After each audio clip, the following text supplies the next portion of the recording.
How to fix Sony TV error 2200.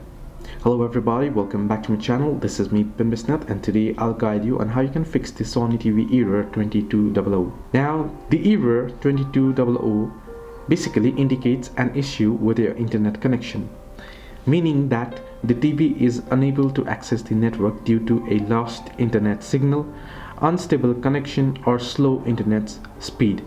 Essentially, you can't connect to the internet properly. Now what to do when you see the error? You can first check your internet connection.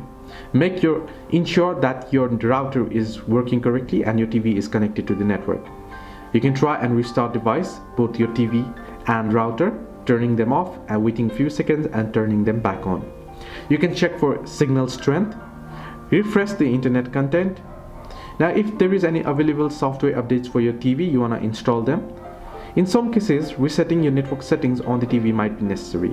Basically, it is an internet error and you might want to check your internet connection or your connection to the TV.